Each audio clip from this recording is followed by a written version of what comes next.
আমি স্ট্রংলি বলছি, এতে আমার কোনো ক্ষতি হলে হবে, আমি বললাম। আমি ঢুকে ভাইয়াকে ধরে দেখলাম ভাইয়া পুরো ঠান্ডা, কোনো পোস্টমর্টম হয়নি, কোনো টক্সিকোলজি রিপোর্ট হয়নি, কিচ্ছু হয়নি ভাইয়া। একটি হত্যাকাণ্ডের রহস্য উন্মোচন করতে হবে, যে হত্যাকাণ্ডকে এরই মধ্যে মীমাংসিত স্বাভাবিক মৃত্যু বলে প্রতিষ্ঠিত করা হয়েছে। ঘটনার পর এরই মধ্যে পেরিয়েছে 2 বছর, কবরে হয়তো পচন ধরতে বসেছে মরদেহের। করা হয়নি ময়না তদন্ত, কোনো সাক্ষীও নেই। এরকম কুল কিনারাহীন ঘটনার রহস্য উন্মোচন করা শুধু কঠিন নয়, এক প্রকার অসম্ভব। সে অসম্ভবকে সম্ভব করতে 15 মিনিটস টিম প্রায় 3 মাস ধরে অনুসন্ধান করেছে বিষয়টি। সেই অনুসন্ধানে যা উঠে এসেছে তা শুধু অবিশ্বাস্য নয়, কিছুক্ষণের জন্য আপনার আপনজনদের প্রতি বিশ্বাস উঠে যাবে। কারণ বাবার রেখে যাওয়া সম্পত্তির ভাগ বেশি পেতে পরিকল্পিতভাবে একমাত্র ভাইকে হত্যা করে তারই আপন বোন। আরও অবাক করবার বিষয় হলো, দেশের প্রভাবশালী 2টি পত্রিকার মালিক সেই হত্যাকাণ্ড ধামাচাপা দেওয়ার কাজ করেছে নিখুঁতভাবে। I was in absolute shock that my brother, who was perfectly fine a few days ago, is gone. সাজরে হক ট্রান্সকম গ্রুপের প্রতিষ্ঠাতা লতিফুর রহমানের ছোট মেয়ে। লতিফুর রহমানের আরেক মেয়ের নাম সিমিন রহমান, তার একমাত্র পুত্র সন্তান আরশাদ ওয়ালিউর রহমান রিয়াজ। এতক্ষণ ধরে যার হত্যাকাণ্ডের বিষয়ে কথা বলছিলাম।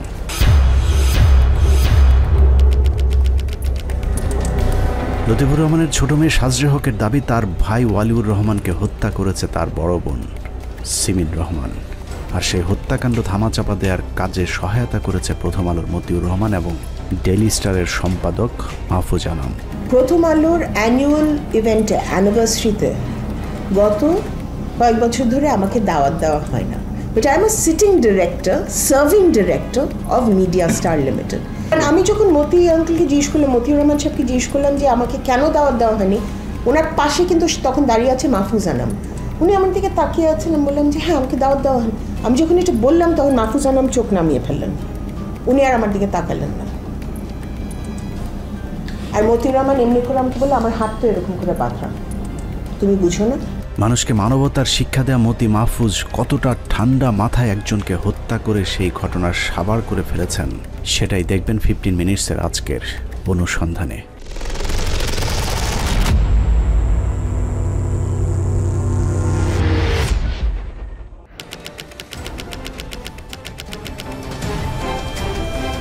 ট্রান্সকম লিমিটেডের প্রতিষ্ঠাতা লতিফুর রহমানের একমাত্র ছেলে আরশাদ ওয়ালিউর রহমান রিয়াজ, যিনি হত্যাকাণ্ডের শিকার হয়েছেন। রিয়াজকে কিভাবে হত্যা করা হয়েছে তার চেয়েও গুরুত্বপূর্ণ কেন হত্যা করা হয়েছে সেটা বের করা। তাহলেই পরিষ্কার হয়ে যাবে লতিফুর রহমানের ছেলে আরশাদ ওয়ালিউর রহমান রিয়াজকে কারা হত্যা করেছে। 2020 সালের 1 জুলাই ট্রান্সকম গ্রুপের প্রতিষ্ঠাতা লতিফুর রহমান কোভিড-19 আক্রান্ত হয়ে মারা যান। মৃত্যুর পরপরই সিমিন রহমান দাবি করেন লতিফুর রহমানের মৃত্যুর 18 দিন আগে 2020 সালের 12 জুন একটি পারিবারিক ডিড অফ সেটেলমেন্টের মাধ্যমে লতিফুর রহমান ট্রান্সকম গ্রুপের মোট 23,600 শেয়ারের মধ্যে 14,160টি শেয়ার বড় মেয়ে সিমিন রহমানকে লিখে দিয়ে গিয়েছেন। অর্থাৎ কোম্পানির 3 ভাগের 2 ভাগ শেয়ারের মালিক এখন সিমিন রহমান। অন্যদিকে লতিফুর রহমানের বাকি 2 সন্তান সাজরে হক এবং আরশাদ ওয়ালিউর রহমান রিয়াজকে দেওয়া হয়েছে কোম্পানির মাত্র 4,720টি শেয়ার।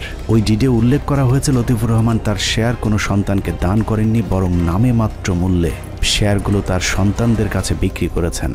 কারণ দান করলে ছেলে সন্তানের মোট সম্পদের অর্ধেক পাবার কথা, যে কারণেই চালাকি করে সিমিন রহমান তার বাবার সম্পত্তি কিনে নিয়েছেন বলে দাবি করেন, যা পুরোটাই সিমিন রহমানের নিজের বানানো গল্প। জাল ডিডের মাধ্যমে শেয়ার জালিয়াতি করতে গিয়ে সিমিন রহমান, প্রথম আলো আর ডেইলি স্টার মিলে মৃত লতিফুর রহমানকে কবর থেকে তুলে আনতেও বাকি রাখেননি। বাংলাদেশ সরকারের আইন অনুসারে যৌথ মালিকানার শেয়ার হস্তান্তর করতে হলে তার আগে বোর্ড মিটিংয়ের মাধ্যমে বোর্ডের অনুমোদনের পর ক্রেতা এবং বিক্রেতাদের উপস্থিত রেখে শেয়ার হস্তান্তর করতে হবে। শেয়ার হস্তান্তর আইনের 38 ধারার ফর্ম 117 অনুযায়ী দাতা, গ্রহীতা এবং সাক্ষীদের স্বাক্ষর থাকতে হবে। এছাড়া সবাইকে যৌথ মূলধনী প্রতিষ্ঠান সমূহের পরিদপ্তর বা আরজেএসসির একজন প্রতিনিধির সামনে স্বাক্ষর করতে হবে এবং শেয়ার হস্তান্তরকারীর আসল হলফনামা আরজেএসসিতে জমা থাকবে। সেই সাথে পুরো প্রক্রিয়াটি পরিদপ্তরে সশরীরে উপস্থিত হয়ে করতে হবে। অথচ 2020 সালের 13 জুন দিনটি ছিল শনিবার। এখন প্রশ্ন হলো, শনিবারে কি আরজেএসসি খোলা ছিল নাকি বন্ধ? শেয়ার হস্তান্তরের এই প্রক্রিয়াটি যে প্রতারণার মাধ্যমে করা হয়েছে সেটা বুঝতে এর চেয়ে আর বেশি কিছু অনুসন্ধানের প্রয়োজন নেই। তারপরেও ধরে নিলাম 2020 সালের এপ্রিল থেকে শুরু হওয়া কঠোর লকডাউনের মাঝেই শুক্রবার সরকারি অফিসগুলো শেয়ার হস্তান্তরের প্রক্রিয়াটি করা হয়েছিল। কিন্তু সেটা করতে হলে তো শেয়ার বিক্রেতা লতিফুর রহমানকে উপস্থিত থাকতে হবে। কিন্তু লতিফুর রহমান করোনায় আক্রান্ত হয়ে মৃত্যুর আগে প্রায় মাসখানেক অচেতন অবস্থায় পড়েছিলেন। তারপরেও ধরলাম করোনায় আক্রান্ত থাকা অবস্থাতেই মৃত্যুর 18 দিন আগে লতিফুর রহমান শেয়ার হস্তান্তর করেছিলেন। এবার চলুন সরকারি পরিদপ্তর আরজেএসসিতে জমা দেওয়া নথিগুলো একটু ভালো করে ঘেঁটে দেখা যাক। ট্রান্সকম গ্রুপের শেয়ার হস্তান্তরের যে কাগজ আরজেএসসিতে জমা দেওয়া হয়েছে তার শুরুটা দেখলেই চোখ কপালে উঠবে। লতিফুর রহমানের মৃত্যুর 18 দিন আগে শেয়ার হস্তান্তরের কথা বলা হলেও সেই কাগজে আরজেএসসিতে জমার তারিখ লেখা রয়েছে লতিফুর রহমানের মৃত্যুর 2 মাস পর 2রা সেপ্টেম্বর 2020। এখন প্রশ্ন হলো, 2.5 মাস আগের সই করা নথি আরজেএসসিতে কিভাবে 2.5 মাস পরে জমা দেওয়া হলো? সেটা জানতে আমরা আরজেএসসিতে গিয়েছিলাম। প্রশ্ন ছিল, কত টাকার বিনিময়ে শেয়ার হস্তান্তরের এই কারসাজির সাথে আপনারা সম্পৃক্ত হয়েছেন? ওই কাগজটা আপনাদের এখানে জমা দিয়েছে কিনা, দিলে কবে দিতে, এই কথা বলতে দীর্ঘক্ষণ পীড়াপিড়ির এক পর্যায়ে পাশে থাকা আরেক কর্মকর্তা এসে জানান, ট্রান্সকমের শেয়ার হস্তান্তর সঠিক পদ্ধতি অনুসরণ করে করা হয়নি, কারণ সেখানে আরজেএসসির কোনো প্রতিনিধি উপস্থিত ছিলেন না। আচ্ছা, এইটা বলেন, মানে এটা আপনাদের এখানে জমা পড়ছে কত সালে? ভাই আমাদের এখানে হচ্ছে জমা পড়ছে ভাই, আমি 20 সালে জমা পড়ছি। আচ্ছা, তো জমা যে পড়ছে আপনাদের ওখানে মানে কোনো প্রতিনিধি ছিল এই শেয়ারটা ট্রান্সফারের সময়? ভাই আমার হচ্ছে জানার মতে ওই সময় কোনো প্রতিনিধি ছিল না। ধরে নিলাম আরজেএসসির কোনো প্রতিনিধির উপস্থিতি ছাড়াই সেই শেয়ারগুলো হস্তান্তর করা হয়েছে, কিন্তু বাদ বাকি নিয়ম কানুন মেনে তারপর শেয়ার হস্তান্তর করা হয়েছিল কিনা সেটা দেখা যাক। 2020 সালের 12 জুন শেয়ার হস্তান্তরের কথা বলা হলেও আয়কর দাখিল বিবরণী অনুযায়ী 2020 সালের 30 জুন পর্যন্ত লতিফুর রহমানের নামে 30,600 শেয়ার থাকার প্রমাণ রয়েছে। যদিও তার পরের বছর লতিফুর রহমানের কাছ থেকে শেয়ার হস্তান্তর দেখানো হয়েছে। এখন প্রশ্ন হলো, মৃত্যুর পরের বছর লতিফুর রহমান কিভাবে তার শেয়ার হস্তান্তর করলেন? ট্রান্সকমের শেয়ার হস্তান্তরের প্রতিটি পদে পদে এরকম আরও ভয়ঙ্কর জালিয়াতির আশ্রয় নেওয়া হয়েছে। আইন অনুযায়ী শেয়ার হস্তান্তর করতে হলে একজন আইনজীবী দ্বারা নোটারি করতে হবে। ট্রান্সকমের শেয়ার হস্তান্তর করতেও সেই আইন অনুসরণ করা হয়েছে, কিন্তু নোটারিতে যে আইনজীবীর স্বাক্ষর করা হয়েছে সেই আইনজীবী নিজেও জানেন না কে দিয়েছেন তার নামে করা সেই স্বাক্ষর। আমি সিগনেচারগুলো মিলিয়ে দেখলাম যে এক একটা নোটের এক এক রকম মানে স্বাক্ষর, তো তখন আমি তো দেখলাম যে আমার স্বাক্ষর সাথে মেলে না। তা এখন ওটা আমি করছি যে এই স্বাক্ষরগুলো আমি করিনি, এটা আমার দেখছি যে আমার স্বাক্ষরের সাথে মেলে না। এখন কে কি করতে চাইছে না এটা আমি বলতে পারবো না। আইনজীবীর ভুয়া স্বাক্ষর করতে যে স্ট্যাম্প ব্যবহার করা হয়েছে সেখানেও জালিয়াতির আশ্রয় নিয়েছে সিমিন রহমান, প্রথম আলো গং। লতিফুর রহমানের নামে থাকা ট্রান্সকমের শেয়ার হস্তান্তরে মোট 14টি 100 টাকার নন জুডিশিয়াল স্ট্যাম্প ব্যবহার করা হয়েছে।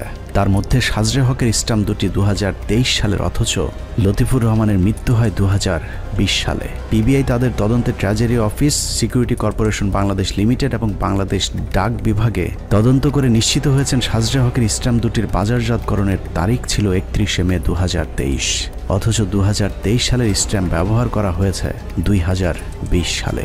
এই স্ট্যাম্পটা জন্ম দেখা যাইতেছে যে আর যে প্রিন্টিং প্রেস থেকে যে রিপোর্টটা দিচ্ছে ওই রিপোর্টে দেখা যাচ্ছে 2023 সালে এটার জন্ম হয় স্ট্যাম্পের, আর 2020 সালে এটার এফিডেভিট হয়। এই জন্য আমাদের কাছে একটু কনফিউশন এটা নিয়ে। শেয়ার হস্তান্তরে ব্যবহৃত স্ট্যাম্প পেপার বাজারজাতকরণের এই তারিখটি নিশ্চিত হতে আমরা বাংলাদেশ ডাক বিভাগেও খোঁজ নিয়েছি। সেখানকার কর্মকর্তা শুভ্র সূত্রধর আমাদের জানান, আরজেএসসিতে সাজরে হকের ব্যবহৃত স্ট্যাম্প পেপার বাজারজাত করা হয় 2023 সালে। এটা আমি যা দিয়েছি 23 সালে আমরা রিসেট করেছি, কিন্তু উৎপাদন সালটা আমার পক্ষে বলা সম্ভব। প্রিন্টিং প্রেসে আপনারা এটাই বলতে পারেন। শুভ্রকান্তির সূত্র ধরে আমরা যোগাযোগ করি গাজীপুরের সিকিউরিটি প্রিন্টিংয়ে, কারণ স্ট্যাম্প পেপারের উৎপাদন কত সালে সেটার সঠিক তারিখ সিকিউরিটি প্রিন্টিং বলতে পারবে। কিন্তু জালিয়াতির বিষয়টি বের হয়ে যাবার আশঙ্কায় তারা আমাদেরকে কোনো তথ্য দেয়নি। আমি এটা জানাবো আপনাদেরটা, আপনাদের ইন্টারেস্টের ব্যাপারটা আমি জানাবো, আজকেই জানাবো, এখনই জানাবো। অনেকদিন যাবত এটা নিয়ে কাজ করতেছে, আপনার এই একটা রিপোর্টের জন্য আমরা চাপ আছে। শেয়ার হস্তান্তরের সময় উপস্থিত সাক্ষী হিসেবে ট্রান্সকমের দুজন কর্মচারীর স্বাক্ষর দেখানো হয়েছে। পিবিআইয়ের তদন্তে দেখা গেছে সেই সাক্ষী দুজনও তাদের স্বাক্ষরের বিষয়ে কিছুই জানেন না। আমরা এই তদন্তটা আরও গভীরে চেষ্টা করতেছি, গভীরে গিয়ে এটাকে আরও এস্টাবলিশ করার জন্য। আমাদের পক্ষ থেকে কোনো গাফলতি নেই এই মামলার তদন্তে। যতটুকু দরকার, যতটুকু যাওয়া দরকার আমি ততটুকু যাব এই মামলার বিষয়ে। সিমিনের সাজানো পারিবারিক ডিড অফ সেটেলমেন্টের সাক্ষী হিসেবে ট্রান্সকম লিমিটেডের পরিচালক মোহাম্মদ কামরুল হাসান এবং নির্বাহী পরিচালক মোহাম্মদ ফখরুজ্জামান ভূঁইয়ার স্বাক্ষর দেখানো হয়েছে। কিন্তু আমাদের কাছে আসা একটি অডিও রেকর্ডে জানা যায় ফখরুজ্জামান 2020 সালের 12 জুন এরকম কোনো স্বাক্ষর করেননি, বরং পরবর্তীতে লতিফুর রহমানের মৃত্যুর পর 5 জুলাই ট্রান্সকম লিমিটেডের পরিচালক কামরুল হাসান জোর করে তার কাছ থেকে স্বাক্ষর নেন। আমি প্রথম বুঝিনি এটা কি চেয়ারে বসে এটা বের করলেন, বের করে বললেন উনি নিজে সাক্ষী হলেন। তা বললেন আপনি সাক্ষী হন। আমি তো বিবিআইতে আপনার সঙ্গে আমি কথাই বলে দিয়েছি। একটা পার্ট আমি বলিনি, শেয়ারের পার্টটা আমি বুঝিনি। এটা কামরুল সাহেব কখন ওই পেজ ওখানে বসিয়েছে, শেয়ারের কোনো পার্ট নিয়ে আমার সাথে কোনো কথা হয়নি। এটা 5th July, 4th or 5th July মারা যাওয়ার পরে। শেয়ার জালিয়াতির বিষয়টি আইন সিদ্ধ করতে আরজেএসসিতে জমা দেওয়ার নথিতে একটি বোর্ড মিটিংয়ের কথা উল্লেখ করা হয়েছে। নথি অনুযায়ী মিটিংয়ে ভার্চুয়ালি যুক্ত ছিলেন লতিফুর রহমান নিজে, এছাড়া বোর্ডের অন্য মেম্বারদেরকে উপস্থিত দেখানো হয়েছে। অথচ সাজরে হক জানিয়েছেন 13 তারিখ এ ধরনের কোনো মিটিংয়ের খবর তিনি জানেনই না। 13 জুন 2020 সালে আমরা গুলশান টাওয়ারে ট্রান্সকমের হেড অফিসে, শুধু আমরা না, আমার চাচা এবং আমার আব্বার যে চাচাতো ভাই হচ্ছে আতিকুর রহমান, যিনি বললাম ফাইন্যান্স ডিরেক্টর, আমরা নাকি সবাই ওখানে বসে মিটিং করেছি এবং এই ডিসিশনটা আমার আব্বা দিয়েছে। আমার চাচা এই কাগজ দেখার সাথে সাথে রান টু পিবিআই, নিজে পিবিআই এর কাছে যে বলেছে। আমরা তো ছিলাম না এখানে, আমরা তো ছিলাম কুমিল্লাতে। সব বানাইছে। এবং আমার চাচা এটা দেখার সাথে সাথে পিবিআইতে ছুটে গিয়ে যে নিজে যে বলে আসছে আমি এই কোনো মিটিং হয়নি, আমি এরকম কোনো মিটিংয়ে ছিলাম না, আমাকে নিয়ে কেন আবার এখানে মিথ্যা কথা বললাম? Why have I been made part of this forgery? Latifur রহমানের ভাই সাইফুর রহমানকেও কাল্পনিক ওই বৈঠকে উপস্থিত দেখানো হয়েছে, কিন্তু তিনি ওই বৈঠকে উপস্থিত না থাকার বিষয়টি অস্বীকার করেছেন। উল্টো তাকে উপস্থিত দেখিয়ে শেয়ার জালিয়াতি করায় তার ভাই লতিফুর রহমানের স্ত্রী এবং মেয়ে সিমিন রহমান এর বিরুদ্ধে শেয়ার কেলেঙ্কারির একটি মামলা করেছেন লতিফুর রহমানের ভাই সাইফুর রহমান, যে মামলাটি এখনো বিচারাধীন। মিটিংয়ে তো হয় না রে ভাই, আপনারা নতুন করে বলতেছেন। আমার মিটিংয়ে থাকার প্রশ্ন উঠে না, মিটিংয়ে হয় না। তো ওইটাকে আমি এস্টাবলিশ করবো কেন? মিটিং হচ্ছে আমার সিগনেচার জালিয়াতি করছে, আমি জানি মিটিং হয়। 13 তারিখে জুনে তারাও কেউ ছিল না ঢাকায়। মিটিং যে করছে বলতেছে, যারা মিটিং করছে তাদের প্রুফ দিতে বললে তারা কোথায় ছিল? তো ওই কোভিডের ওই সময় মিটিং হয়নি, প্রশ্ন। এভাবেই মহা জালিয়াতির মাধ্যমে 2/3 শেয়ারের মালিকানা হাতিয়ে নিয়ে ট্রান্সকম গ্রুপের একক কর্তৃত্ব নিয়েছেন সিমিন রহমান। অনুসন্ধানে ট্রান্সকমের প্রতিষ্ঠাতা লতিফুর রহমানের 100 কোটি টাকার এফডিআর ভেঙে পুরো টাকা তুলে নেওয়ার প্রমাণও মিলেছে। ন্যাশনাল হাউজিং ও ফাইন্যান্সের কর্মকর্তা জানান লতিফুরের স্ত্রী নিজেকে নমিনি দাবি করে পুরো টাকাটা তাদের কাছ থেকে তুলে নিয়েছেন। আপনাদের ব্যাংকে লতিফুর রহমানের কিছু টাকা ছিল, 48 কোটি টাকা, টোটাল হয়তো 60 কোটি টাকার মতো ছিল। তো টাকাটা উঠায় নিছে কে আসলে আপনাদের ওখান থেকে? নমিনি উঠেছে, এগুলো আমার আইউকে জানাইছে। এটা সব দুঃখ তো, এটা সব নমিনি তো ছিল শাহনাজ রহমান না? হ্যাঁ, বানিয়েছে।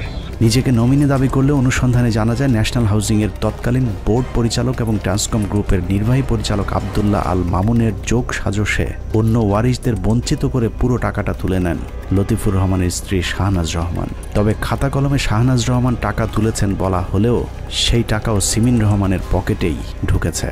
ন্যাশনাল হাউজিং থেকে তুলে নেওয়া সেই টাকা দিয়ে শাহনাজ রহমান ট্রান্সকমের 18% শেয়ার কেনেন। পরবর্তীতে সেই শেয়ার সিমিন রহমানকে দান করে দেন তিনি। এভাবে মাকে কাজে লাগিয়ে ট্রান্সকমের বাকি শেয়ারগুলো হাতিয়ে নেন সিমিন রহমান। গুলশান 2-এর 83 নম্বর রোডের এই বাড়িটি দখলেও একই রকমের জালিয়াতির আশ্রয় নিয়েছে প্রতারক চক্র। মা শাহনাজ রহমান এবং মেয়ে সিমিন রহমান মিলে ভুয়া ডিড তৈরি করে 42 কাঠার ওই জমির 35 কাঠা একাই দখল করে নিয়েছেন সিমিন রহমান। বাকি 7 কাঠা দিয়েছেন সাজরে হককে, আর যে ভাইয়ের ভাগে সবচেয়ে বেশি দেওয়ার কথা তার ভাগে 1 কাঠাও রাখা হয়নি। যে বিষয়টিকে রাজুকও বলছেন বেআইনিভাবেই করা হয়েছে এসব ভাগাভাগি। মামলা আছে, মামলা চলার কারণে এটা তো আপনারা অ্যাকসেপ্ট করেন না আপনাদের মামলার কারণে। কুমিল্লার 14 গ্রামেও পৈতৃক 3 বিঘা জমি থেকে পরিবারের অন্য সদস্যদেরকে বঞ্চিত করে পুরো জমি সিমিন রহমান ও তার ছেলের নামে লিখে নিয়েছেন প্রতারক সিমিন। আর সেটা করতেও সেই একই ধরনের ভুয়া আরেকটি ডিড ব্যবহার করা হয়েছে। সাদা কাগজের এই যে ডিড অফ সেটেল, এটা কিন্তু কোনো আপনার কার্ট্রিজ পেপার না, স্ট্যাম্প পেপার না। আমার সিগনেচারটা দেখুন, আমার সিগনেচারটা এইটা আপনি একটা হচ্ছে ওনার সিগনেচার দেখাচ্ছে। কুমিল্লার বাসা 20 না 25 বিঘার, ওটা পুরোটাই দিয়ে গেছে সিমিন রহমান না নাতিকে, না হ্যাঁ নাতি। এসব কারসাজির বিষয়গুলো নিয়ে আগে থেকে সিমিন হকের সাথে দ্বন্দ্ব চলছিল সাজরে হক এবং আরশাদ ওয়ালিউর রহমান রিয়াজের। কিন্তু ট্রান্সকমের শেয়ার জালিয়াতির বিষয়টি তারা জানতে পারেন 2023 সালে। আমার ট্যাক্স ফাইলগুলো আসে, তখন ওর কাছে আমার ট্যাক্স, তখন ভুল করে ট্রান্সকমের হেড অফিস থেকে একটা কাগজ পাঠিয়ে দেয়। ওই কাগজটা না পাঠালে কিন্তু আমাদের কোনো সাসপিশনই হতো না about any kind of anomaly. বিষয়টি জানার পরেই লতিফুর রহমানের মৃত্যুর প্রায় 3 বছর পর তার 2 সন্তান সাজরে হক এবং আরশাদ ওয়ালিউর রহমান রিয়াজ তাদের আরেক বোন সিমিন রহমান বিরুদ্ধে আইনি পদক্ষেপ নিতে যান ব্যারিস্টার তানজিবুল আলমের চেম্বারে, যিনি প্রথম আলোর ট্রাস্টি বোর্ডের একজন সদস্য। এরপরই দৃশ্যপটে আসে প্রথম আলোর সম্পাদক মতিউর রহমান। সাজরে হক এবং রিয়াজ দুজনে প্রথম আলো ট্রাস্টি বোর্ডের সদস্য তানজিবের চেম্বারে গিয়েছেন জানার পর তাদেরকে আইনি সহায়তা দিতে ব্যারিস্টার তানজিবুল হককে নিষেধ করেন প্রথম আলোর সম্পাদক মতিউর রহমান। কিন্তু মতির সেই নির্দেশ না মানায় ব্যারিস্টার তানজিবকে প্রথম আলো ট্রাস্টি বোর্ড থেকে বহিষ্কার করেন মতি। আর এতেই প্রমাণ হয়ে যায় সিমিন রহমানের এই প্রতারণার পেছনে কলকাঠি নেড়েছেন প্রথম আলোর সম্পাদক মতিউর রহমান ওরফে মতি। মতি ভাই তখন আমাকে ফোন করে বললো যে আমি আপনার সাথে একটু কথা বলতে চাই। তখন আমি বলছি যে মতি ভাই আপনি এটা নিয়ে আমার সাথে এখন আসছেন সিমিনের পক্ষ থেকে, so you had a choice, আপনি সিমিনের পক্ষ থেকে বিভিন্ন কার্যক্রম গ্রহণ করা হয়েছে, তখন তো আপনি লয়ার হিসেবে আমার কথা চিন্তা করেন। মতিউর রহমান যে প্রতিদিন সারা জাতিকে করে প্রিচিং করে, সৎ হও, মানে থাকো, দুর্নীতি করো না, হি ইজ বেসিক্যালি অনৈতিক। যা করতেছেন উনি, যা করতেছেন সেটা অ্যাবসলিউটলি অনৈতিক। উনি একজন ক্রিমিনালকে সাপোর্ট দিচ্ছেন। মতির নিষেধাজ্ঞা অমান্য করে আইনি প্রক্রিয়া শুরুর 10 দিনের মাথায় রহস্যজনকভাবে মারা যান আরশাদ ওয়ালিউর রহমান রিয়াজ। হত্যাকাণ্ডের আগে থেকে এখন পর্যন্ত প্রথম আলো ডেইলি স্টার আরও অনেক কিছু করে যাচ্ছে, তবে সেই আলোচনায় যাবার আগে আরশাদ ওয়ালিউর রহমান রিয়াজ কিভাবে মারা গেলেন সেটা দেখে আসা যাক। লতিফুর রহমানের মৃত্যুর পর তার সম্পত্তির ভাগাভাগি নিয়ে পরিবারের সদস্যরা 2 ভাগে বিভক্ত হয়ে পড়েছিলেন। একদিকে মরহুম লতিফুর রহমানের স্ত্রী শাহনাজ রহমান এবং মেয়ে সিমিন রহমান, অপর পক্ষে ছিলেন ট্রান্সকমের মালিক লতিফুর রহমানের 2 সন্তান আরশাদ ওয়ালিউর রহমান রিয়াজ এবং সাজরে হক। লতিফুর রহমানের মৃত্যুর পর থেকে এভাবেই চলছিল পরিবারটি, কিন্তু ট্রান্সকম লিমিটেডের শেয়ার জালিয়াতির খবর জানার পর সাজরে হক এবং রিয়াজ আইনজীবীর দ্বারস্থ হবার পরেই নড়ে চড়ে বসেন সিমিন রহমান এবং প্রথম আলো ডেইলি স্টার পরিবার। সব পক্ষ মিলেই চাপ দিতে থাকেন সাজরে হক এবং রিয়াজকে। সেই চাপের মাত্রা দেখে আরশাদ ওয়ালিউর রহমান রিয়াজ মৃত্যুর আগেই অনুমান করেছিলেন তাকে যে কোনো সময় হত্যা করা হতে পারে। যে আশঙ্কার কথা তিনি তার মৃত্যুর মাত্র 1 সপ্তাহ আগে তার এক বন্ধুকে জানিয়েছিলেন। আমাদের 5 জন ফ্রেন্ডকে নিয়ে আমরা একসঙ্গে হয়েছিলাম। তখন রিয়াজ এক্সপ্লেন করা আরম্ভ করলো যে ও বললো যে আমি সিমেনের থেকে আমি সেফ না। আমি বললাম এটা তো আগে আমরা বুঝতেছিলাম, তোর সঙ্গে অনেকবার তুইও বলছিস আমাদের হালকা পাতলা, তেমন ঘনভাবে বলিস না। বলেন আজকে আমি অনেক কিছু বলবো তোদেরকে, বাট আমি এখন সেফ ফিল করতে, সিমিন আমাকে মেরেও ফেলতে পারে। সে কথাতে সে আমাদের সবাইকে বললো। আমরা তখন ভয় পেয়ে গেছি, মানে তোর বোন তোকে মরে ফেলবে, এটা তো আমাদের বিষয়ে কী বলতেছিস, এটা বিশ্বাস হওয়ার কথা না। তখন আমাকে বললো তুই আমার বোনকে তো চিনিস, আমার অনেক কিছু আমার অজান্তে, আমি জানি না, ওর অলরেডি অনেক সম্পদ সে তার নামে লিখে নিছে। কীভাবে নিছে, কাকে দিয়ে সিগনেচার করে দলিল করেছে সে কিছু জানে, বাট সে ইনফরমেশন পাইছে যে অনেক আপাতত অনেক সম্পদের সে মালিক হয়ে গেছে। মৃত্যুর আশঙ্কা নিয়ে এক প্রকার ঘরবন্দি হয়ে নিজেকে বাঁচানোর চেষ্টা করেছিলেন আরশাদ ওয়ালিউর রহমান রিয়াজ, কিন্তু শেষ রক্ষা হয়নি, কারণ শত্রুপক্ষের নিশানা ছিল অসম্ভব নিখুঁত। রিয়াজকে ঠিক কিভাবে হত্যা করা হয়েছে তার সঠিক তথ্য আমাদের জানা নেই, কিন্তু আমাদের অনুসন্ধানে বেশ কিছু অসঙ্গতি উঠে এসেছে যা প্রমাণ করে আরশাদ ওয়ালিউর রহমান রিয়াজের মৃত্যুটি স্বাভাবিকভাবে হয়নি। রিয়াজ মৃত্যুর আগের কয়েকদিন এতটাই সতর্কতা অবলম্বন করেছিলেন যে তার গৃহকর্মীদেরকে বলেছিলেন তার কাছের কোনো আত্মীয়দেরকেও যেন তার বাসায় ঢুকতে দেয়া না হয়। এমনকি তার মায়ের ক্ষেত্রেও একই ধরনের নিষেধাজ্ঞা দিয়ে রেখেছিলেন তিনি। ওনাকে কেউ খবর দিতে যায়, বললো যে আমার কোনো ফ্যামিলি যেন না আসে। কে বলছে এটা? সাহেব নিজে বলছে যে কেউ যদি আসে তো বলে যাবে না, আমাদের না করতে আসে। তাদেরও বলে দিতে, ড্রাইভারেরও বলে দিতে, আমারও বলছে, বেটিরও বলছে, সেই জন্যই আমার বাসা থেকে আমাকে না করতে আসে। তার এই বক্তব্যের সূত্র ধরে যদি আমরা অনুসন্ধান শুরু করি, তাহলে আমাদেরকে এমন কিছু মানুষের দিকে সন্দেহের দৃষ্টি রাখতে হবে যারা রিয়াজের বাসার ভেতরেই থাকতেন। সে সন্দেহ থেকে রিয়াজের বাবুর্চি রফিক, বহিরাগত খণ্ডকালীন গৃহকর্মী বেনুকা সাংমা এবং গাড়ি চালক মিরাজুলের সাথে আমাদেরকে কথা বলতে হবে। কারণ বহিরাগত কেউ এই হত্যার পরিকল্পনা করে থাকলেও সেই হত্যাকাণ্ডের সাথে রিয়াজের বাসায় থাকে এমন কেউ অবশ্যই সম্পৃক্ত ছিল।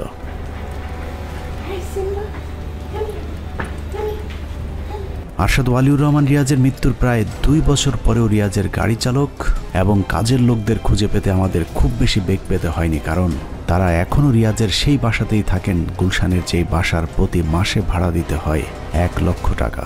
সেই সাথে ফ্রি থাকা খাওয়ার সহ প্রতি মাসে বেতনও পাচ্ছেন 3 জনই। রিয়াজের 3 কর্মচারীর কাছে আমাদের প্রথম প্রশ্ন ছিল, রিয়াজ মারা যাবার পরেও আপনারা এই বাসায় কেন থাকছেন? আলিশান এই বাসার ভাড়া থাকা খাওয়া এসব কে যোগাচ্ছেন? এখন আপনারা এই বাসায় মারা যাওয়ার পর থেকে আসছেন? হ্যাঁ, মারা যাওয়ার পর থেকে আসছেন। এখন কি হিসেবে আসছেন? এখন তো বাবুর্চি লাগে না। এখন বাবুর্চি লাগে না, আমরা রাখছে সাহেবের কুকুর আছে আর বাসা আছে, দেড়শো করে থাকি। কি কাজ করেন?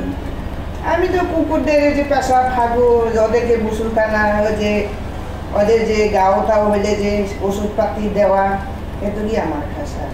বর্তন মোচা। স্যালারি দেয় অফিস থেকে? আপনি এখন কি করেন?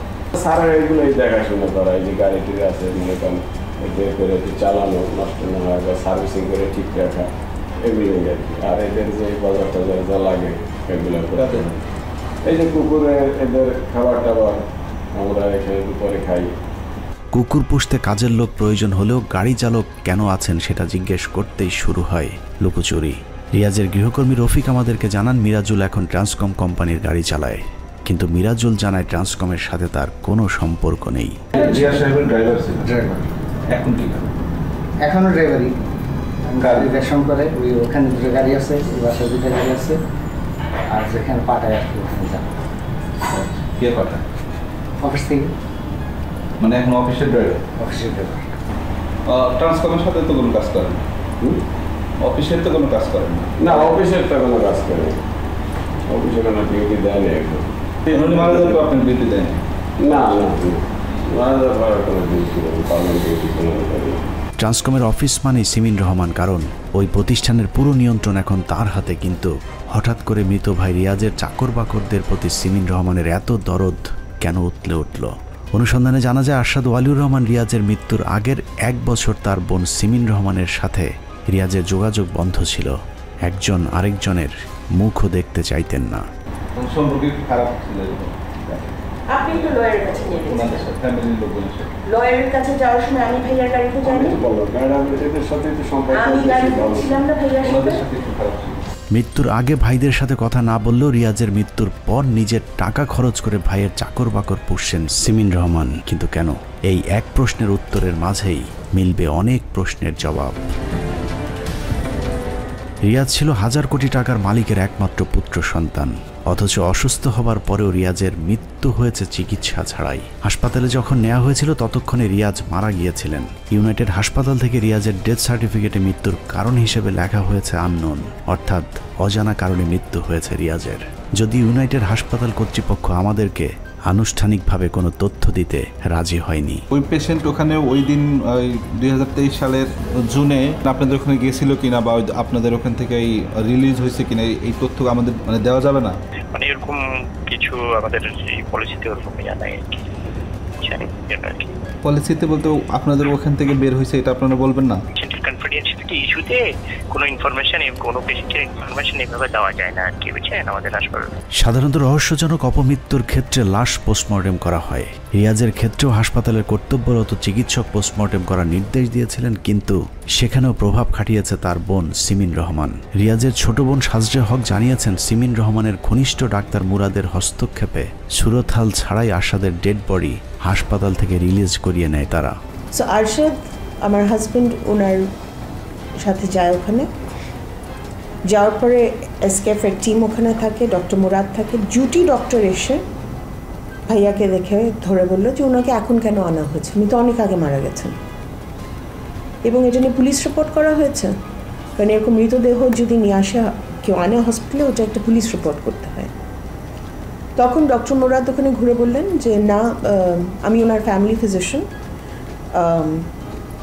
উনি অসুস্থ ছিলেন, এটা কোনো ব্যাপার না, এটা পুলিশ রিপোর্ট করতে হবে না, আপনি চিন্তা করেন না, আরেকজন আসছেন, উনি ব্যাপারটা করে দেবেন।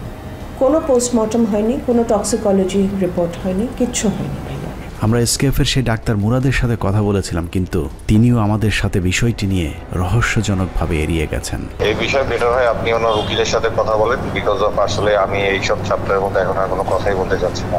উনি অসুস্থ ছিলেন এতটুকুই আমি জানি, এবং আমি ওনাকে হাসপাতালে নেওয়ার জন্য অ্যাম্বুলেন্স নিয়ে বাসায় গিয়েছিলাম, বাট উনি বাসা থেকে আসেননি বা আমাকে বাসায় যেতে দেননি, এতটুকুই। হ্যাঁ, এরপরে যদি ডিটেল জানতে হয় তাহলে আপনি ওনার উকিলের সাথে কথা বলেন। হাসপাতাল কর্তৃপক্ষ রিয়াজের মৃত্যু সম্পর্কে কোনো তথ্য না জানালেও আমরা তার গৃহকর্মীদের কাছে জানতে পেরেছি ডায়রিয়া জনিত কারণে মৃত্যু হয়েছে রিয়াজের।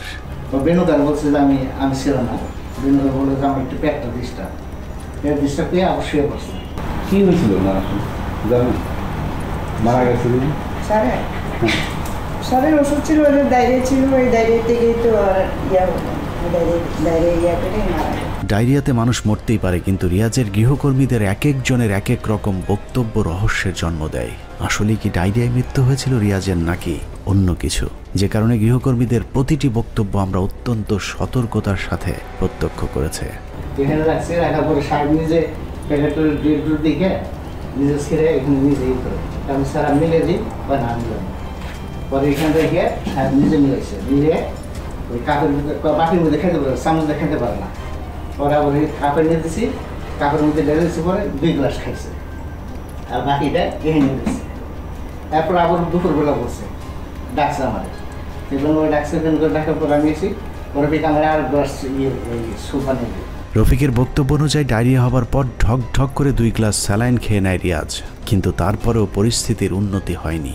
স্বাভাবিকভাবেই প্রশ্ন ছিল, কি স্যালাইন খেয়েছিল রিয়াজ, কোথায় থেকে কে এনে দিয়েছিলেন রিয়াজের খেতে দেয়া সেই স্যালাইন।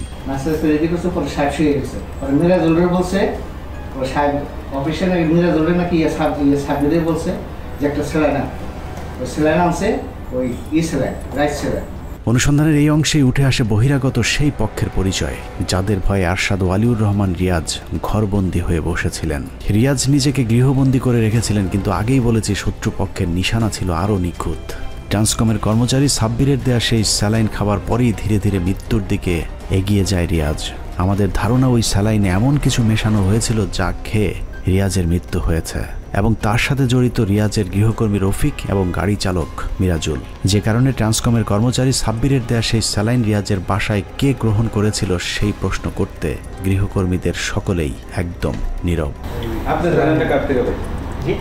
আপনি স্যালাইনটা কার থেকে পাইছেন? আমি স্যারের হাতে দেখছি। স্যারের হাতে গেল কি আপনি দিয়েছেন? ভাই দিয়েছেন?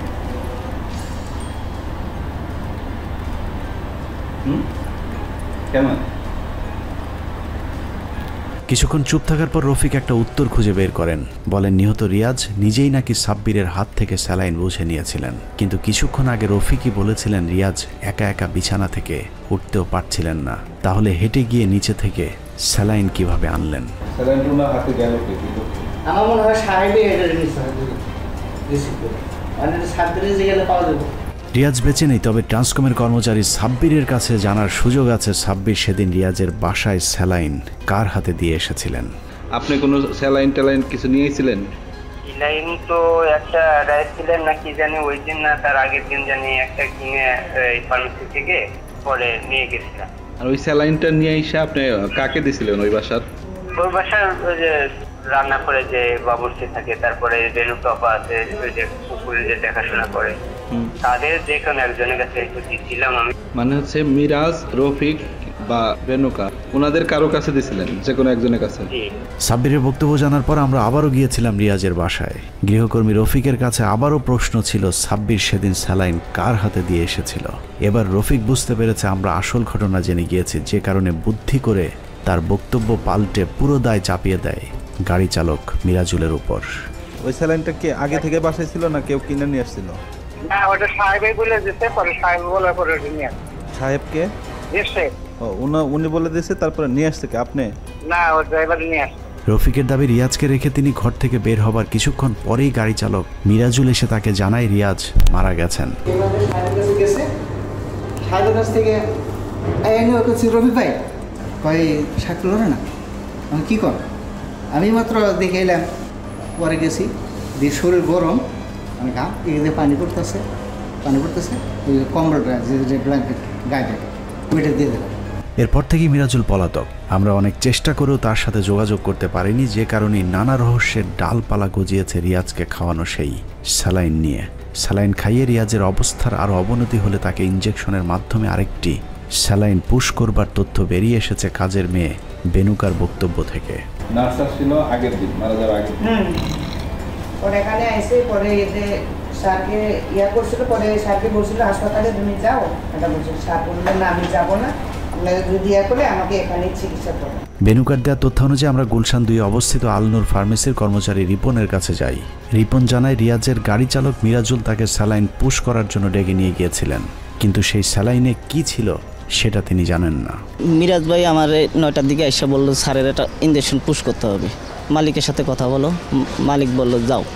গেলাম, গিয়ে বাসায় সামনে 5 মিনিট দাঁড়ানোর অবস্থায় স্যারে ডাইকা নিল যে আমার তো ডিসেন্টারি দেখা দিছে, 2 দিন হয়ে গেছে, আমার এটা স্যালাইন পুশ করে দিয়ে যাও। উনি বলছে 2-3 দিন ডিসেন্টারি হয়েছে থেকে ইউনাইটেড হসপিটাল থেকে, তারে বলছিল বলে তার ডিসেন্টারি দেখা দিছে, এটা স্যালাইন নিলেই মোটামুটি সে সুস্থ হয়ে যাবে। এসব কারণে রিয়াজের বোনের করা হত্যা মামলায় অন্যতম আসামি করা হয়েছে গাড়ি চালক মিরাজ এবং বাবুর্চি রফিককে। তাদেরকে জিজ্ঞাসাবাদ করলেই জানা যাবে হাসপাতালে না নিয়ে কেন রিয়াজকে বাসায় রেখে চিকিৎসকের পরামর্শ ছাড়াই ট্রান্সকমের পাঠানো স্যালাইন খাওয়ানো হয়েছিল। স্যার বলছে যে আমার সবথেকে আদরের এবং সবার পছন্দ করি আমার এই ছোট বোনকে। রিয়াজের সবচেয়ে পছন্দের বোন ছিল সাজরে হক। তারপরেও রিয়াজের অসুস্থতার খবর তাকে জানানো হয়নি, এমনকি মৃত্যুর খবরও সব শেষে জানানো হয়েছিল সাজরে হককে। ওনার পার্সোনাল স্টাফ যাদেরকে ওনার ভাই ইনস্ট্রাকশন দিয়ে রেখেছিল যে ওনার যদি কোনো সমস্যা বা কোনো কিছু হয় আমাদেরকে জানাতে। ওনার যে গত 3 দিন ধরে উনি অসুস্থ স্যালাইন দিচ্ছে, হসপিটালে নিয়ে যাওয়ার কোনো রকমভাবে কিন্তু আমাদেরকে আসলে জানাই। অথচ তার কিছুদিন আগে ভাইয়ার কুকুরের শরীর খারাপ ছিল, তখন কিন্তু আমি মেসেজেস পাচ্ছিলাম। আমরা যে দেখি নিচে অ্যাম্বুলেন্স আছে ইউনাইটেডের, উপরে অফিসের কিছু মানুষজন আছেন, আমার আম্মা, আমার বড় বোন এবং সিমিন রহমানের ছেলে জারেফ হোসেন, ওরা আছে। আমি ঢুকে ভাইয়াকে ধরে দেখলাম ভাইয়া পুরো ঠান্ডা। আসাদ ওয়ালিউর রহমান রিয়াজের হত্যাকাণ্ড পরবর্তী পরিকল্পনাও ছিল অত্যন্ত নিখুঁত। রিয়াজের মৃতদেহ দ্রুততার সাথে দাফনের জন্য সবচেয়ে বেশি তৎপর ছিলেন সিমিন রহমান। রিয়াজের ছোট বোন সাজরে হকের ইচ্ছে ছিল রিয়াজের মরদেহ পোস্টমর্টেম করা, কিন্তু বড় বোন সিমিন রহমান রীতিমতো যুদ্ধ শুরু করেছিলেন পোস্টমর্টেম না করেই কত দ্রুত লাশ দাফন করা যায়। ফোনে আমার বড় বোন ওখানে সিমিন রহমান বলছে ফোনে যে শাজনীনের কবরটা ভাঙো, ওখানে ভাইয়াকে দেওয়া হবে, তাড়াতাড়ি ভাঙো, কারণ এটা জুম্মার সাথে সাথে ওনাকে দাফন করা হবে। আমাদের তো কেউ বলেনি, আমরা চারপাশ থেকে শুনছি যে ভাইয়ার রক্ত আমাশা হয়েছিল, ওই কারণে মারা গেছেন। আমার বড় বোন বলছে উনি অ্যালকোহলিক ছিল, তাই জন্য উনি মারা গেছেন। এখন কে কি বলছে কোনো সত্যতা কিন্তু আমি জানি না কি কারণে ভাইয়া কিভাবে মারা গেছেন, এটার কিন্তু কোনো আনসার আমার কাছে নেই, because of this death certificate, যেখানে কিন্তু কোনো পোস্টমর্টম করা হয়নি, কোনো টক্সিকোলজি রিপোর্ট করা হয়নি। রিয়াজকে হত্যার পর তার কবর কোথায় দেয়া হবে সেটাও খুনিদের পরিকল্পনা থেকে বাদ যায়নি। বনানী কবরস্থানে লতিফুর পরিবারের সবার জন্য আলাদা আলাদা অগ্রিম মোট 8টি কবর কিনে রাখা হয়েছে, কিন্তু রহস্যজনক কারণে পরিবারের সবার বড় সন্তান রিয়াজকে তার জন্য নির্ধারিত কবরে দাফন না করে তার আরেক বোনের কবরে দাফন করা হয়, যে বোনটিও 1998 সালে রহস্যজনকভাবে মৃত্যুবরণ করেছিলেন। শাজনীনের কবর ভেঙে ওটার মধ্যে ভাইয়াকে দাফন করাতে হবে, which is also very peculiar because আমার ছোট বোন শাজনীন যখন মারা যায় তখন আব্বু একই সাথে এরকম লম্বা রেক্ট্যাঙ্গুলার পাশাপাশি 8 জনের কবর কিনে রাখেন। ওখানে কিন্তু আপাতত as we speak আরও কিন্তু প্রচুর কবরের জায়গা কিন্তু খালি, ওই এনক্লোজারের মধ্যেই খালি। ভাইয়াকে কেন শাজনীনের উপর দিতে হয়েছে এটা কিন্তু কোনো এক্সপ্লেনেশন আমার কাছে নেই। These are my questions. নির্ধারিত কবরে দাফন না করে বোনের কবরে দাফনের পেছনে একটা দীর্ঘমেয়াদী পরিকল্পনা ছিল। রিয়াজের মৃত্যুর পর কখনো যদি এটাকে হত্যা হিসাবে প্রমাণের চেষ্টা করা হয়, তাহলে হত্যাকাণ্ডের বিষয়টি প্রমাণ করতে যেন কিছুটা জটিলতার সৃষ্টি হয়, সেজন্যই রিয়াজকে তার বোনের কবরে দাফন করা হয়েছে। এখন যেহেতু এখন হাত যে কোনো এখন মানে যে কোনো একজন যে হাতটা আপনি তুলবেন, এই হাতটা এটা 2098 সালে যিনি মারা গেছেন তারও হইতে পারে, আবার 23 সালে যিনি মারা গেছেন তারও হইতে পারে, যদি কবরের উপরে কবর হয় আর কি। কিন্তু এতে আইনগত অনেক জটিলতা আছে। যদি আসামি থাকে উনি ক্লেম করতে পারেন কিনা যে এটা তো এক কবরের ভিতরে দুই কবরের তো মিক্সড হয়ে গেছে, ক্লেম করতে পারে এটা। আসাদ ওয়ালিউর রহমান রিয়াজ প্রথম আলো ট্রাস্টি বোর্ডের একজন সদস্য ছিলেন। তারপরেও রিয়াজের মৃত্যুর খবর পত্রিকাটির শেষ পৃষ্ঠায় এক কোণায় ছোট করে ছাপানো হয়েছিল। প্রথম আলোর আচরণ দেখেও মনে হয়েছে কিছু একটা লুকাতে চাইছিলেন মতিউর রহমান। রিয়াজের বোনের দাবি পরিকল্পনার সাথে মতিউর রহমান এবং মাহফুজ আনাম দুজনেই জড়িত। মৃত্যুর ঘটনাটা প্রথম আলোতে এটাকে পাবলিশ করা হচ্ছে ফার্স্ট অফ অল এতটুকু একটা কলম করে। He was a sitting director. My brother Arshad Waliur Rahman was a sitting director of Transcom Limited and of Media Star Limited when he passed away. ওনার খবরটা এতটুকু করে দেওয়া হয় এবং ওখানে বলা হয় যে উনি হাসপাতালে গিয়ে মারা যান। হাসপাতালে গিয়ে একজন মানুষ মারা গেছে বা অ্যান্ড ওনাকে মৃত হাসপাতালে আনা হয়েছে, আর টু কমপ্লিটলি ডিফারেন্ট থিংস। প্রথম আলোতে কিন্তু রিপোর্ট করা হয়েছে যে ভাইয়াকে হাসপাতাল নেওয়ার পর ভাইয়া মারা গেছে, which is a lie. প্রথম আলো and Daily Star both reported it as such. আসলে কার স্টেটমেন্ট দেখে এইসব আসলে ওনারা বলছে পারিবারিক সূত্রে জানা গেছে। তাহলে এগুলো কিন্তু এই ভাই মারা যাওয়ার পরে যার সাথে ভাই ক্লোজ ছিল, কারণ ওনার ভাইয়ের এই ডেথ আমরা কিন্তু জানিয়েছি। নিজে যে কত পাওয়ারফুল এবং কত একটা থ্রেটনিং স্ক্যারি একটা জিনিস, এটা কিন্তু আমার ধারণা ছিল না। রিয়াজের মৃত্যুর দিন সিমিন রহমান এবং তার ছেলে জারেফ শোকের অভিনয় করলেও কদিনের মধ্যেই তাদের আসল চেহারা বেরিয়ে আসে। রিয়াজের মৃত্যুর ঠিক 2 সপ্তাহের মাথায় সিমিনের ছেলে জারেফের বিয়ে হয় ধুমধাম করে, যেখানে নায়িকা গায়িকাদের ভাড়া করে চলে ধুমধাম নাচ গানের আয়োজন। যে দৃশ্য দেখে মনে হয়েছে যেন ভাই হত্যার সফল এক মিশনের উদযাপন চলছিল।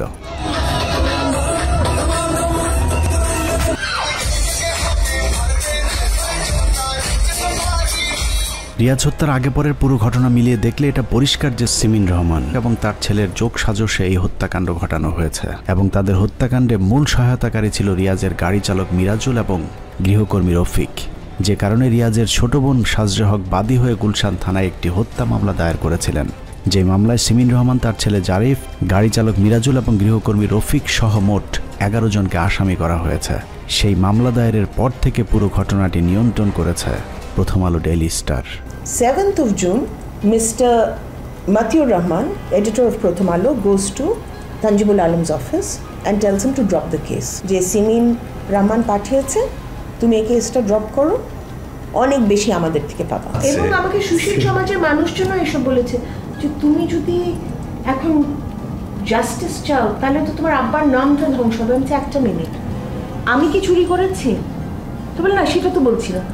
আমি চুরি করলাম না, আমি কিন্তু নাম ধ্বংস করছি আমি, because I am asking for justice. Please justify that statement. আপনারা আমাকে এটা ব্যাখ্যা করে আমাকে একটু বোঝান। মানে আপনি আমাকে বলছেন যে যখন অত্যাচারিত হবে কেউ তখন তার মুখ বন্ধ করে অত্যাচার নিতে হবে, কেন? প্রথমে মামলাটি থানা থেকে সরিয়ে তদন্তের দায়িত্ব দেওয়া হয় প্রথম আলোর ঘনিষ্ঠ সহযোগী বনোজ কুমারের পিবিআইকে। সাধারণত পুলিশের বিশেষ এই শাখা পিবিআই চাঞ্চল্যকর সব মামলার তদন্ত করে থাকে, সেই হিসেবে ধরা যায় রিয়াজ হত্যা মামলাটিও চাঞ্চল্যকর হিসেবেই পিবিআইকে দেওয়া হয়েছিল। কিন্তু সাজরে হকের মামলাটির ক্ষেত্রে ব্যতিক্রম ঘটনা ঘটেছে। তারা চাচ্ছে না যে আসলে এটা কোনো ইনভেস্টিগেশন হোক। রাস্কিন ভাই ওখানে নাম লেখা আছে, উনি উইটনেস হিসাবে ছিলেন, ওনাকেও কিন্তু কেউ প্রশ্ন করেনি। না, কোনো অ্যাকিউজকে কাউকে প্রশ্ন করা হয়। অ্যাকিউজকে তো করেনি, যিনি উইটনেস ওনাকে কোনো প্রশ্ন করানো হয়নি। তো মানে তদন্তকারী কর্মকর্তারা করলেনটা কি? এই যে গত সরকারের সময় যারা হ্যান্ডেল করেছে সিরাজুল হক সাহেবের চেম্বার, কি ক্ষমতা তারা ব্যবহার করেছে, যে ক্ষমতা বলে কাউকে ইন্টারভিউ পর্যন্ত করা হয়নি, রিমান্ড তো দূরের কথা। ইনভেস্টিগেটিভ অফিসার বলছেন সার্কামস্ট্যান্সিয়াল এভিডেন্সে তার মনে হয়েছে। তার মনে হওয়ার কি আছে আমাকে একটু বলবেন? এটা কি মনে হওয়ার বিষয়? What is circumstantial evidence after 7 months, after 8 months?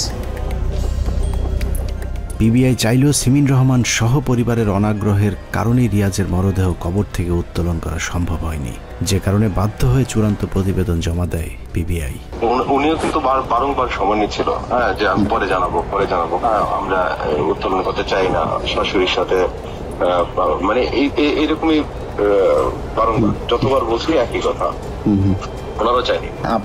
আপনাদের পিবিআইয়ের পক্ষ থেকে আপনারা কি চেয়েছিলেন কিনা যে লাশ উত্তোলনের এই বিষয়টা? যে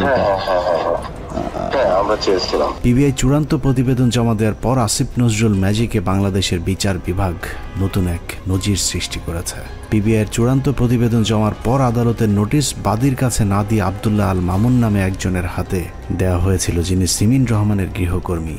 আসামি পক্ষের কাছে বাদীর নোটিশ দিয়ে আসিফ নজরুলের ম্যাজিক শেষ হয়নি। বাদী পক্ষের অনুপস্থিতিতে 10 কার্যদিবসের মাথায় হত্যা মামলাটি খারিজ করে দেয় আদালত। এজন্য প্রথম আলো ডেইলি স্টারকে আসিফ নজরুলের পক্ষ থেকে বিশেষ উপহার। ফাইনাল রিপোর্টটা আমরা বিদেশে থাকার সময় আমরা মেডিকেল চেক আপের জন্য অক্টোবর মাসে বিদেশ গেছিলাম। আমরা এসে শুনি যে বেসিক্যালি ওই সময় আমরা যখন বিদেশে ছিলাম 2 সপ্তাহের জন্য, অক্টোবরের 3 তারিখে আপনার পিবিআই একটা final report investigating officer Jewel investigation officer Jewel আসলে সে একটা ফাইনাল রিপোর্ট সাবমিট করে কোর্ট থেকে তাড়াহুড়ো করে অর্ডার বের করে ফাইনাল হিয়ারিং করে মামলাটাকে খারিজ করে দেওয়ার চেষ্টা করেছে। আসিফ নজরুল প্রথম আলো ডেইলি স্টারের ইশারায় আদালত মামলাটি খারিজ করে দিলেও বাদীপক্ষ নারাজি দেয় এখনও সুযোগ রয়েছে রিয়াজের লাশ উত্তোলন করে ময়না তদন্ত করবার। তাহলেই প্রমাণ হবে আরশাদ ওয়ালিউর রহমান রিয়াজের মৃত্যু স্বাভাবিক নাকি হত্যাকাণ্ড। তবে সেই সম্ভাবনা কতটুকু আছে সেটা আদালতের পরবর্তী কার্যক্রম দেখলেই বোঝা যাবে। এরই মধ্যে টিম 15 মিনিটস বিষয়টি নিয়ে অনুসন্ধান শুরু করেছে। জানার পর থেকে আদালতের বিভিন্ন জায়গায় তদবির শুরু করেছে প্রথম আলো এবং ডেইলি স্টারের সাংবাদিক পরিচয়ে। সে কারণে শঙ্কা থেকেই যাচ্ছে আদৌ ভাই হত্যার সুষ্ঠু বিচার পাবে কিনা সাজরে হক। অন্যদিকে শেয়ার হস্তান্তরে সাজরে হকের স্বাক্ষর জালিয়াতির বিষয়টি পরীক্ষা করতে সাজরে হকের নমুনা স্বাক্ষর নেওয়ার আবেদন করলেও বিচারক রহস্যজনক কারণে সেই আবেদন গ্রহণ করেননি, যে কারণে শেয়ার জালিয়াতির বিষয়টি নিয়েও শঙ্কা আছে বাবার সম্পত্তির ভাগ পুরোপুরি না পাবার। পিবিআই ফরেনসিক ভেরিফিকেশনের জন্য সিআইডির কাছে আমার স্বাক্ষরের জন্য ফরেনসিক্স করার জন্য কোর্টের মাধ্যমে অ্যাপ্লাই করেছিলেন। ওনারা বলেছিলেন ওনাদের আবেদনে যে আমার সশরীরের সিগনেচার এবং as well as the documented previous ইয়ার্সের মানে 15-20 বছর আগে থেকে ওই সিগনেচারগুলো ভেরিফিকেশন মানে সবগুলো একসাথে নিতে, for reasons best known to the magistrate at the time. ওনারা আদেশ দিয়েছেন যে আমার physical signature provision needs for verification. We have made an appeal against that order and we're awaiting the hearing. ওটার জন্য হিয়ারিং আছে ইনশাল্লাহ। And my request was that আমার ফিজিক্যাল সিগনেচার আমি ম্যাজিস্ট্রেটের সামনে দিতে চাই। ফ্যাসিবাদের বিদায়ের পরেও এভাবে আসিফ নজরুল প্রথম আলো ডেইলি স্টারের রাম রাজত্ব চলছে বাংলাদেশে। সবশেষ শুধু এতটুকুই বলবো, দেশ হাসিনা মুক্ত হলেও প্রথম আলো মুক্ত হতে পারেনি। আমরা এখনো প্রথম আলোর বিরুদ্ধে যুদ্ধ করছি। সেই যুদ্ধে জিততে পারলেই জিতে যাবে বাংলাদেশ। আল্লাহ হাফেজ।